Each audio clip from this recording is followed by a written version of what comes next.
just a small sampling of some of the jokers I've got. Do you have a souvenir yet? Oh, you don't have a souvenir. You should get a souvenir. Who else? Do you have a souvenir? Oh, you should have a souvenir. Here, have a souvenir joker. And you might think, oh, what's the big deal? Souvenir joker. Shut up. Oh, but now it gets weird. You want to see the weird part? Here, you take the green pen, you get the purple pen, and what kind of joker did you get? It's a tally-ho blue circle. That's very popular on the East Coast, tally-ho blue circle. And what was yours? I think it's a bicycle. It's a bicycle. Yeah, bicycle rider back. This is very, very popular in the West Coast. Go to Long's drugstore, you find them. Costco, very easy to get. So this trick will not work. It's a trick, and it won't work if the cards are face up. It will not work if they're both face down. They have to be facing in opposite directions. It has something to do with maintaining cosmic balance. That's all I can say. I can say no more. Would you do me a favor? You have the purple pen. Take the cap off and put some kind of identifying mark on the bottom half of the back of the joker. Just anything at all, like a pin number. Keep the cap off because I'm going to come back to you in a minute. Would you do the same thing? Put some kind of identifying mark on the bottom part of the joker. It could be, that's good. And no, keep the cap off because I want you to do the same thing on the opposite side. Do it here. I turn over end for end, just a scribble. And after you've done that, now put the cap back on the pen. Would you do the same thing? Put some kind of a scribble on the bottom part of the joker, and then put the cap back on. That's perfect. Now you got to put the cap on and click it. My 6-year-old daughter taught me this. If you don't hear it click, it's going to get sick. It'll dry out, exactly. That's right. Man, you're quick. I'll tell you. What do you mean it's going to get sick? Pen's going to get sick. Oh, dry out, right. Okay, now this is it. Both sides of both cards have been marked on both ends. That's important.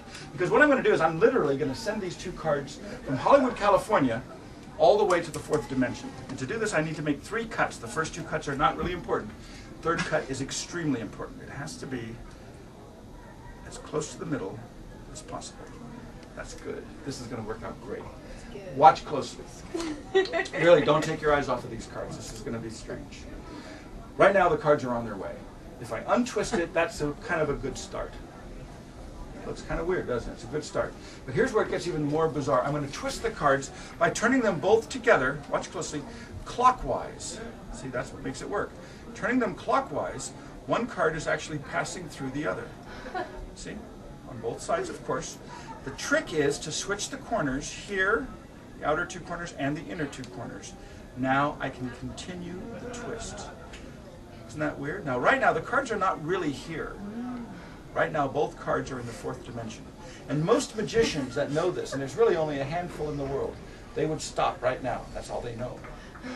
You want to see something else? Yeah. Want to go further? Yes. Should we continue? Yes. I agree. Let's go.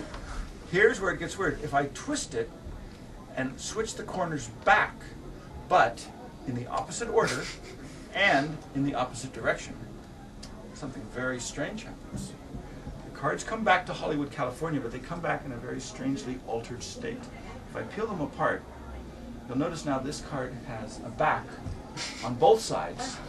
And if you look very closely, you'll see that it actually has the identifying marks on the top and the bottom ends. That's why we have to do it on opposite ends. The same with this. This has a face on both sides with the identifying marks. And I personally think that these make absolutely fascinating souvenir items. So I've taken the liberty of bringing some business cards with me that just happen to be playing card sized and shaped. So I'm going to staple them on like this. And is it just me, or does that make an absolutely lovely display?